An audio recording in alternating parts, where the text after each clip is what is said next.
ஆண்டவரும் இரட்சகருமான இயேசு கிறிஸ்துவின் ஈடு இணையற்ற நாமத்தில் அன்றன்றுள்ள அப்பம் வாசகர்களுக்கு எங்கள் அன்பின் வாழ்த்துக்கள். 2026 ஆண்டு மே மாதம் 19ஆம் தேதி செவ்வாய்க்கிழமைக்குரிய தின தியானம். இன்றைய தலைப்பு நடத்துவார். ஏசாயா 58:11 சொல்லுகிறது, கர்த்தர் நித்தமும் உன்னை நடத்தி மகா வறட்சியான காலங்களில் உன் ஆத்துமாவை திருப்தியாக்கி உன் எலும்புகளை நினமுள்ளதாக்குவார்.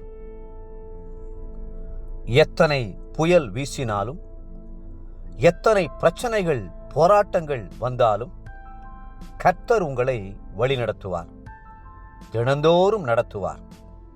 அன்பாக அருமையாக நடத்துவார். மகா வறட்சியான காலங்களிலும் உங்களை நடத்துவேன் என்று அவர் வாக்கு பண்ணுகிறார். உங்களுக்கு வேலை இல்லாமல் போய்விட்டதாலோ, கடன் பிரச்சனை வாட்டுவதாலோ, இனி என்ன செய்வேன் என்று எதிர்காலத்தை குறித்து நடுங்குகிறீர்களோ, உங்களுடைய கரத்தை கர்த்தருடைய கரத்தில் கொடுத்து விடுங்கள். அவர் நிச்சயமாகவே நடத்துவார். கர்த்தருடைய வழிகளெல்லாம் ஆச்சரியமானவைகள். அவர் ஆராய்ந்து முடியாத பெரிய காரியங்களையும் எண்ணி முடியாத அதிசயங்களையும் செய்து உங்களை வழிநடத்துவார். வனாந்திரத்திலே வழிகளையும் அவாந்திர வெளிகளில் ஆறுகளையும் உண்டாக்கி அற்புதமாய் அவர் உங்களை வழிநடத்தி செல்வார். என்னுடைய தகப்பனாருக்கு ஒரு நண்பர் உண்டு. அவரை பற்றி அடிக்கடி என் தகப்பனார் சொல்ல கேட்டிருக்கிறேன். அவரிடத்தில் எந்த பிரச்சனையை சொன்னாலும் அதற்கு முக்கியத்துவம் கொடுக்காமல், கவலைப்படாதீர்கள், கர்த்தர் நடத்துவார், மரத்தை நட்டவன் நிச்சயமாய் தண்ணீர் ஊற்றுவான் என்று சொல்லுவது போல, உங்களை உருவாக்கினவர், தெரிந்து கொண்டவர் நிச்சயமாகவே நடத்துவார் என்று சொல்லுவார். தொடர்ந்து அவரிடத்தில் பிரச்சனையை அழுத்தத்துடன் சொன்னாலும், 1000 ஸ்தோத்திரம் போடுங்கள் பிரதர், பிரச்சனை நீங்கி போகும், கர்த்தர் நடத்துவார் என்பாராம். அந்த நண்பருக்கு திடீரென்று ஏற்பட்ட கொடிய புற்றுநோயை கூட கர்த்தர் குணமாக்கி அவரது ஆயுளில் மேலும் 15 ஆண்டுகளை நீட்டிக் கொடுத்தார்.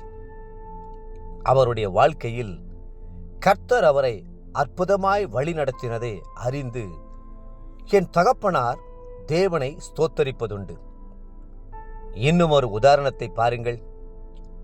சுவரிலே தொங்கிக் கொண்டிருந்த ஒரு கடிகாரத்தின் பெண்டுலம் ஒரு வினாடிக்கு ஒரு முறை நான் அங்கும் இங்கும் அசைந்து ஆட வேண்டி இருக்கிறது, ஒரு நிமிடத்திற்கு 60 முறை, ஒரு மணி நேரத்திற்கு 3600 முறை, ஒரு நாளைக்கு 86,400 முறை அசைய வேண்டுமே.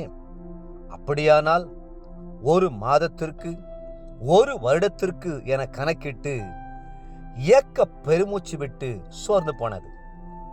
அப்போது மேலே இருந்த கடிகார முள் இந்த பெண்டுலத்தின் சோர்வையும் தளர்ச்சியும் கண்டு, நண்பா, நீண்ட காலத்தை குறித்து கவலைப்பட்டு கலங்காதே, ஒரு வினாடிக்கு ஒரே ஒரு முறைதானே நீ அசைகிறாய், கடவுள் அதற்கு தேவையான பலன் தந்து உன்னை நடத்துவார் என்று ஆறுதல் படுத்தியதாம்.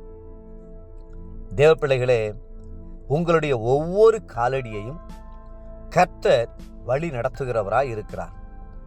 நாளையை பற்றி கவலைப்படாதிருங்கள். அந்தந்த நாளுக்கு அதனதின் பாடு போதும்.